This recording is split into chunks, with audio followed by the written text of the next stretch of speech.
The Tomb King armies are filled with a mixture of undead skeletons and powerful constructs held together by magic. Their unique capacity-based recruitment method makes them a little hard to build armies for in campaign, but they can still be extremely powerful if you manage to get everything you want.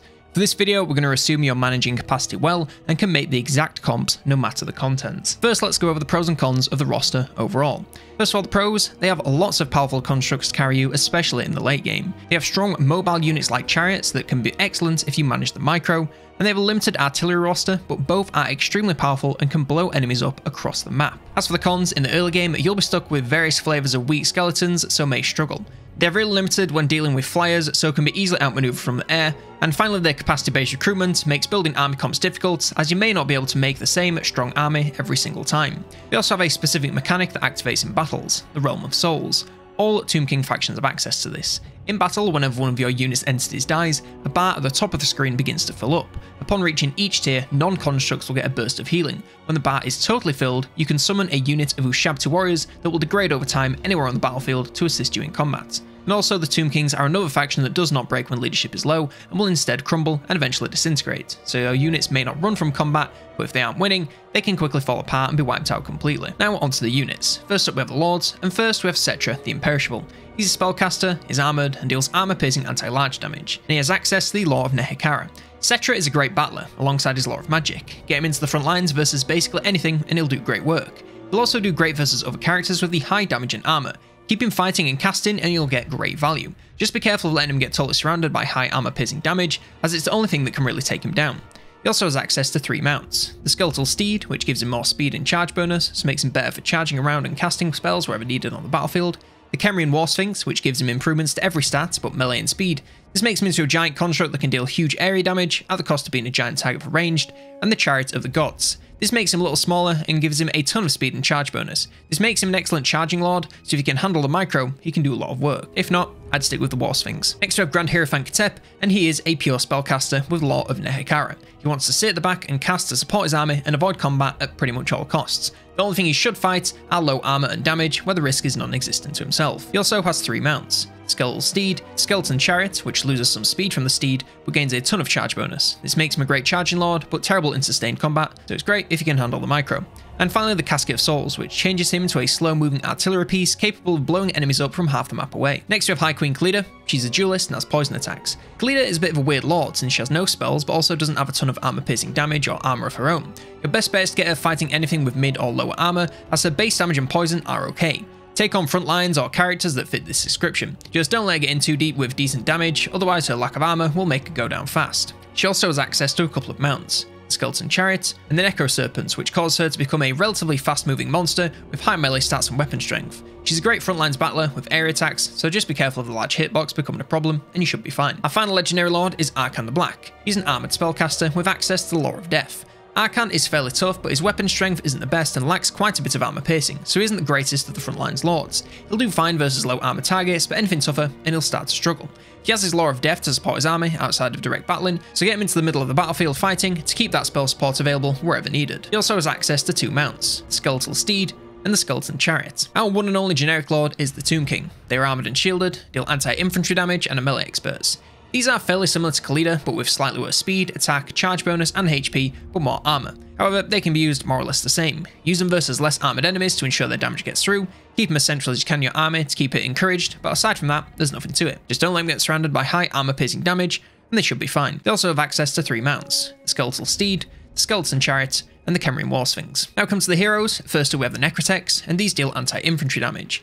These are great support heroes once you have their abilities online, as they can push your constructs to their full potential to make them tougher and more damaging just by being there. Aside from this, they are passable fighters with decent weapon strength and the bonus versus infantry, but aren't the toughest with mid armor and melee stats. Send them in versus low tier enemies to make sure they can survive wherever they're fighting, and make sure to keep them near to constructs to keep them supported. Avoid high armor and damage, and they should be just fine. Use them for support first and damage second to keep them healthy and gain value. They also have access to 1 mount, the Skeleton Chariot. Next we have the Tomb Princes. These are armoured and shielded, deal armor-piercing anti-large damage, and are melee experts. These are more or less just weaker Tomb Kings, so use them as such. They'll do all the same jobs on the front lines, but just a little bit worse across the board.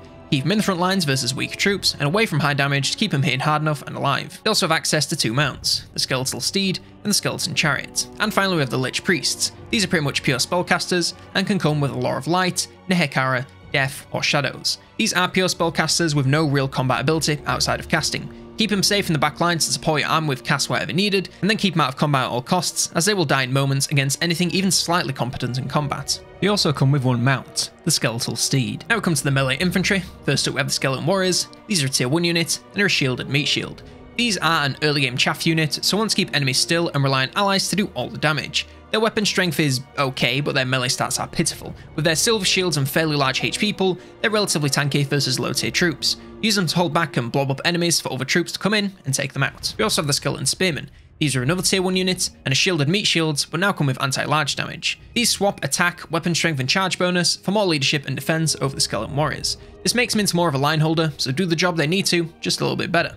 Use them the same to blob up enemies and allow other units to come in and do all the damage. They'll hold the line better with the added defense and charge bonus, so use these pretty much all the time over the regular warriors. Next we have Nehekara Warriors. These are a tier 1 unit, deal anti-infantry damage, and are a damage dealer. These are less tanky than regular warriors with no shields and a bit less HP, but gain improvements to pretty much every other stat apart from speed and defense. They also gain bonus versus infantry, so are pretty good chaff shredders. Against more armored troops they won't be great, but low armor they will melt. Either way, support them with monsters, magic and missiles to take out whatever they're fighting as quickly as possible. You're trading more damage for less defense over spearmen, so be prepared to fight more aggressive to make sure you don't get rolled over. Also beware of missile troops, as they have no defense so are easily picked apart. Next up we have the Tomb Guard. These are a tier 2 unit, they're armored and shielded, and deal anti-infantry damage. These are the endgame front lines of the Tomb Kings. They have pretty mid armor and melee stats, alongside decent weapon strength, but not overly armor piercing. They still want to work with other units to take out enemies, so don't leave them to fight alone as their damage and armor won't stand up to the endgame lines of other factions. You can use them pretty much the same as Skeleton Warriors, just now they'll be tankier and deal more damage. They also come in another variation, the Halberd's Tomb Guard. These are another tier 2 unit, are armored and shielded, but now come with anti-large damage and charge defense. These swap attack, weapon strength and charge bonus for defense, bonus versus large, and charge defense. This makes them the choice for more defensive front lines, so are the best choice, especially since you'll be relying on other units for damage anyway. Just use them the same to blob up enemies, and bring in other units to do all the real damage for them. Next up we'll come to the ranged infantry, and we have the one and only unit, the Skeleton Archers. These are a tier 1 unit, and have good range. These are the one choice for ranged infantry, so you're going to be using them for a little while. They have decent range and ammo, but pretty low damage, so anything with a little more armor and their shots aren't going to be felt. Get them a clean shot onto units stuck in the front lines, and rain fire on them to take them down. Focus on less armored foes to make sure their damage is felt, and avoid getting caught in melee at all costs, as they will not defend themselves against basically anything. Get them an angle, keep them firing and safe, and they can't go too far wrong. Next up we have the Cavalry and Chariots. First up we have the Skeleton Horsemen. These are a tier 1 units, shielded, very fast, and come with Vanguard deployment. These are your early game cav units. They have great speed but low damage, with not a ton of charge bonus, melee, or weapon strength. Use them versus early game backlines to keep your army safe from ranged attacks. Against ranged troops, sustained combat should be fine, but against anything that can even slightly defend itself, you'll need to be cycle charging to keep these guys safe and maximise their damage. Take out all backlines units before coming back to the front line once they run out of targets. Avoid letting them get pinned down versus anything competent, otherwise they'll go down fast. Next we have the Nehekara Horsemen. These are a tier 2 units, are shielded, and deal anti-infantry damage. These gain improvements to basically everything, but lose some charge bonus in the process. This makes them into a sustained combat cav that still wants to focus first and foremost on the backlines before anything else. Now they'll do even better in sustained combat, but against anything competent in melee, they'll still go down pretty quick. Avoid getting them in the front lines, and they should do well. If you have to go into the front lines, still use cycle charging more to keep them safe, rather than to optimise their damage. And our final cav unit is the Skeleton Chariots. These are a tier 2 unit, and deal anti-infantry damage. These chariots are a little slower than horses, but come with a ton of charge bonus and mass, allowing them to be charging fiends if used correctly. You must keep them on the move at all times to ensure they stay alive and dealing damage. If they get stuck in melee, they'll go down in seconds due to their large hitboxes and low melee stats. These need more micro than horses, but the damage potential is much higher if you can use them right. Focus on backlines first before coming back to finish off whatever's left on the front lines. Next up we have our Missile Cavalry and Chariots. First up we have the Skeleton Horse Archers. These are a tier 1 unit, very fast, and come with Vanguard deployment. These are pretty similar to Skeleton Horsemen, but with less melee stats, weapon strength and charge bonus, where they gain their missiles. Their range is pretty good, but the damage is low, so they'll need to flank around to fire at the backs of very weak front lines units. Aim for the lowest armor targets you can to make the most of their poor damage, and keep them safe from any form of melee, as their stats and armor really are terrible, so they'll go down in seconds. Next up we have these Skeleton Arch Chariots. These are tier 2 units, deal anti-infantry damage. These are the exact same as Skeleton Chariots, but now have long-range missiles. You can use them the same, and they'll fire whilst they charge for added damage. You keep them on the move, charging in and out of enemies, and they'll do just fine. They have all the same strengths and weaknesses as the base unit, but can now do the odd bit of shooting. Next up we have the monsters and beasts, and we have the one and only monster and beast, the Carrion. This is a tier 1 unit, is very fast, and comes with Vanguard deployment. Please don't use the Carrion. It is terrible. It's a fast flyer, but the pathetic leadership and low armor mean it will take too much damage and break in seconds as soon as it enters combat versus basically anything. If you're going to send them in versus a single unit of zombies or 2-on-1 versus some ranged units, then they might be alright, but against basically anything else, they are useless. And now we come to the constructs. First up we have the Ushabti. These are a tier 2 units, are armoured, deal armour-piercing anti-infantry damage. These are a powerful frontlines monster with high armour and weapon strength. Their melee stats aren't the highest, but since they're hitting an area, it's not so bad. Embed them in the front lines to keep them safe from taking too many hits, and have them deal a ton of damage to whatever you put in front of them. Just don't let them get too deep into enemy lines without support to keep them safe. Also look out for ranged focus, as they still do stand above infantry, so it can be an easy target. We also have a Great Bow Ushabti. These are a tier 3 units, are armoured, deal armour piercing damage both from a range and in melee. These drop some HP, leadership and weapon strength, but gain extremely long range missiles with high damage. These have strong armor piercing, so to be used to focus down key targets. Large targets and single entities will work well, as all that damage will go straight to the HP bar, rather than being lost in a low HP entity. Keep them well back to make use of their range, and keep them safe from being caught in melee. They'll defend themselves okay versus most lower tier enemies, but still want to avoid it when possible to maximise their damage. Next up we have Tomb Scorpion. This is a tier 3 unit, is armoured, deals armour piercing anti-infantry damage, and causes terror. These are frontline shredders with a ton of armour and weapon strength. The armour piercing and bonus versus infantry make them into shredders of pretty much any front line. You want to use them pretty much the same as the Ushabti, so move them in alongside front lines to keep them protected and allow them to deal a ton of damage with their area attacks. Due to their erratic movement, they can easily get themselves in too deep, so keep units close to them for support and take out nearby range to help protect them from being focused when possible. Avoid this and being surrounded by high armor piercing, and they'll do great work. Next up we have the Sepulchral Stalkers. These are a tier 3 units, are armoured, deal armor piercing anti-large damage, and come with Vanguard deployment. These are quite a strange unit. They can be used as flankers with their stalk to move around enemy lines, before loosing high armor piercing magical missiles from an unexpected location. Once they run out of their limited ammo, they can move into melee, but their low stats and non-existent charge bonus make this a bit of a high risk, low reward scenario. They're a bit of a weird unit to use, so do your best to make the most of their flank, save the missiles for tougher front lines troops, and go into melee versus ranged to give them the best odds of winning. Next up we have the Necropolis Knights. These are a tier 3 unit, armoured and shielded, come with armor piercing poison attacks. These don't have as much damage as the Stalkers, but gain improvements to basically every other stat to make up for it. They work great as pseudo cav to use their high speed to get around the front lines, before charging into the back lines to take them out in melee. Their charge bonus is high enough that cycle charging will get you some massive damage, but against troops in weaker melee, sustained combat will be just fine.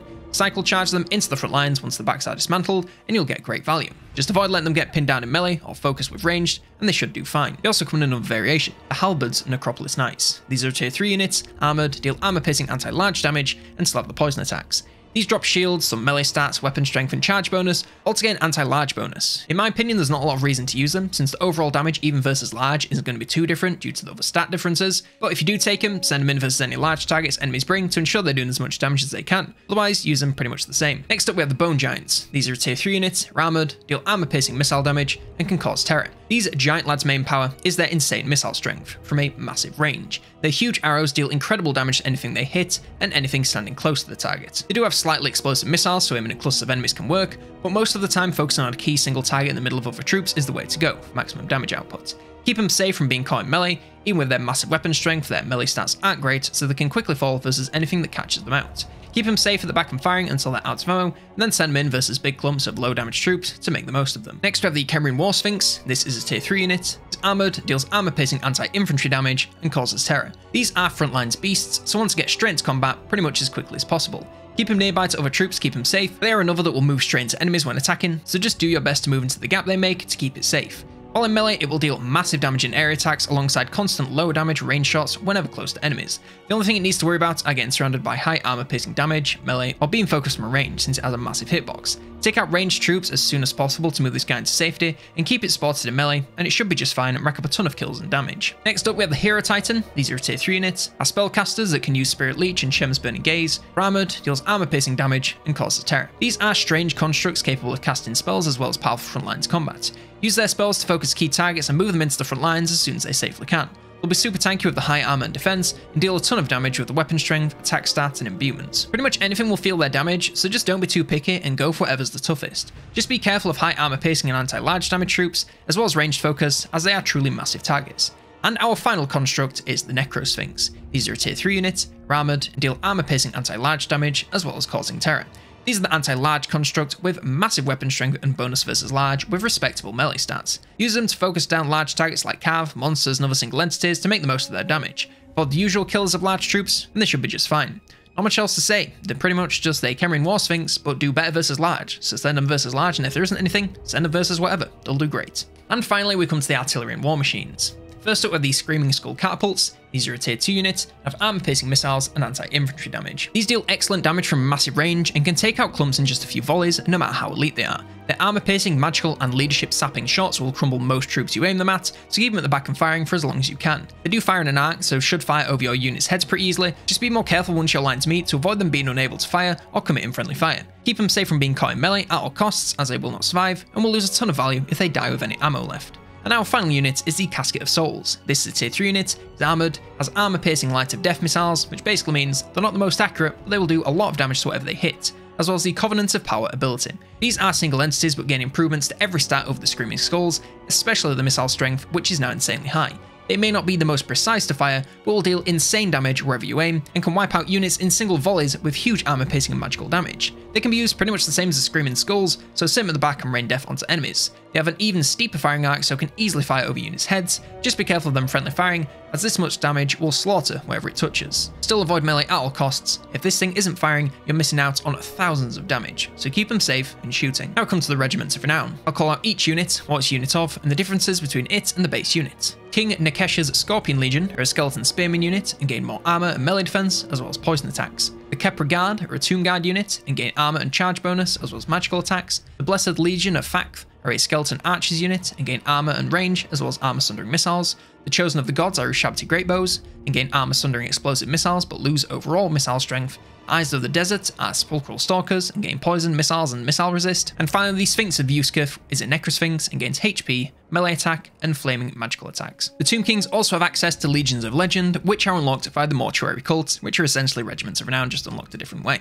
The Flock of Jaffa are a carrying unit and gain improvements to every stat but defense, as well as gaining armor-piercing, magical, and flaming attacks, and the Death from Above ability. The Storm Riders of Kassar are a Nehekara Horseman unit and gain improvements to every stat but weapon strength. Uzurian's Legion of the Neverworld are Nehekara Warriors and become ethereal, so lose all armor and some HP, will gain physical resistance, and also gain improvements to speed, melee, and weapon strength. And the Venom Knights of Asaph are Necropolis Knights units and gain improvements to everything but weapon strength. And finally, Arkan has access to enhanced vampire units thanks to the 9th Book of Nagash. He has Fellbats, which gain improvements to every stat but leadership, attack, and missile resist. Dire Wolves, which gain improvements to leadership, speed, attack, weapon strength, charge bonus, and physical resistance. Crypt Skulls, which gain speed, melee stats, weapon strength, and physical resistance. And Hex Wraiths, which gain attack, weapon strength, charge bonus, spell resistance, and ward save. And finally we come to the army compositions. In Warhammer 3, every unit has a tier from 1 to 3. I'm going to be using these tiers to make you armies for the early, mid, and late game, so you are set for every single step of your campaign. First of all, tier 1, we're going to start with Tomb King, 2 Skeleton Spearmen, 5 Nehekara Warriors,